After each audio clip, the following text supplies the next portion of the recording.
All right, Chuck, smile. Okay, we're unloading the truck right now to get the wood acclimating. We're going to have this wood sitting here for 2 weeks. This is the first step to a 3/4 solid inch hardwood floor, is to get the flooring in the house and let it sit and acclimate to the temperature and the humidity of the air. This is a very important step. We let this go for 2 weeks. And so you can see we got it stacked in the house. And then 2 weeks from today, we'll start the installation.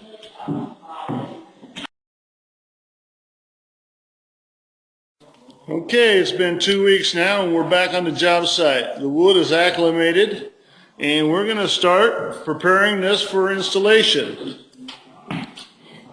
What we got here is a long length, no end match wood floor. We got a young man out here. He's squaring up this floor and getting all the ends squared up so they will line up nice. This is what he's getting ready to cut. You can see that it's out of square. And now she's square. This is our jam saw right here. What this does is it cuts the jams so the wood will fit right underneath the jam. Go ahead and show them how that fits right underneath. See how that slides in, and that gives a real clean look. And that's one of the very first prep jobs to do, is get the jams cut correctly, and then we'll start laying. Now we're going to square up this room and see how square she is and get some line going. We've got 12 foot and 1.5 inches. From there,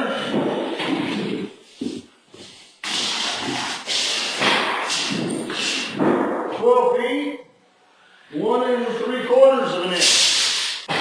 So we got a 1/4 inch difference from here to there. So the best way to do it is just come off this wall and split the difference of 1/8 inch. And then nobody will ever see it. Mark that. We're going to chop this in line now.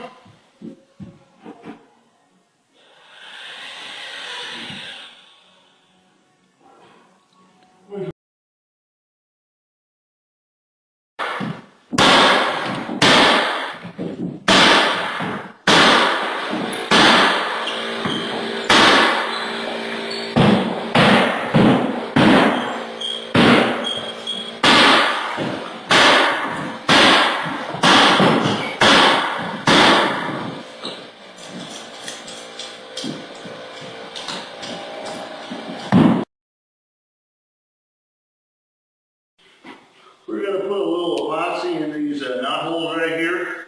And what that's going to do is give you the full visual of the knot without a big blob of wood filler in there. And it'll look real sharp. So that's what we're doing right now. There's epoxy in these knot holes. And then we'll sand that epoxy off flat. And what that will do is give us a complete, filled, secure, solid knot. Now we're sanding the epoxy off the floor.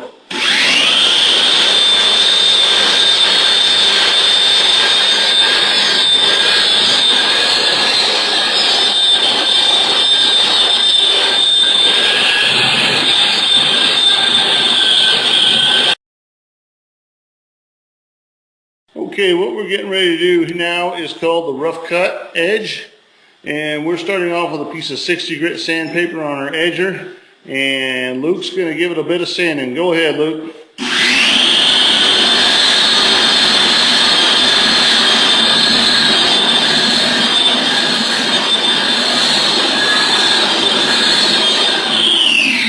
This machine here is a really large belt sander.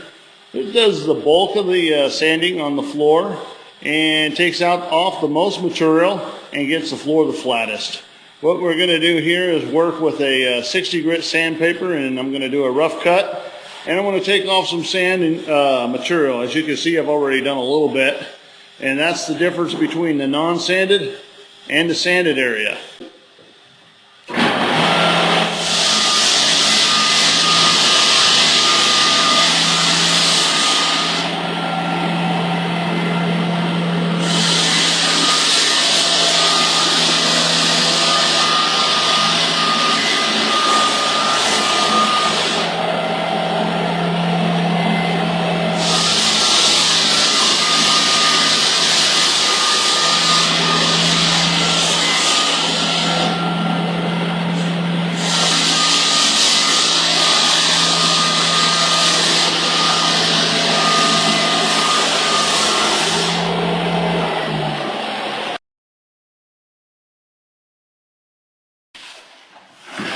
This is called trowel filling the floor. What we're doing is we're putting mud all over the floor, and we're going to come by and we're going to sand this mud off the floor.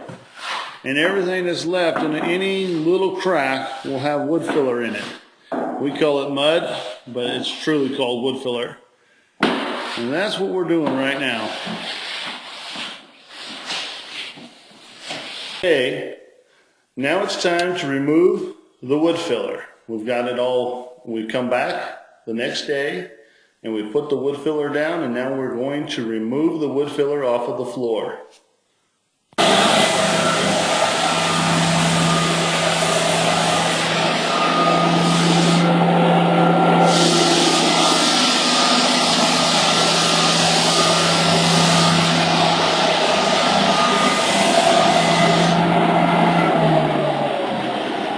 Okay, now we're finished sanding the floor with the drum sander and the edger.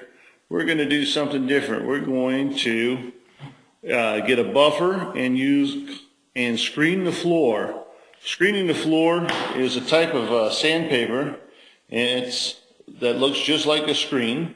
And we're going to put that on the buffer, and we're going to blend all of the floor grain together, and that'll be our final sand.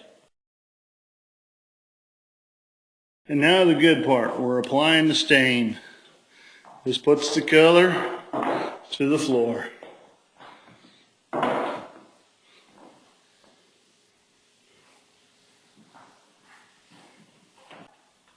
now we got the stain on the floor, we're putting the finish on. What we're going to do is we're going to put 2 coats of polyurethane over this finish. This is called the snowplow effect, where we keep the finish where we're snowplowing with a wet edge the entire time.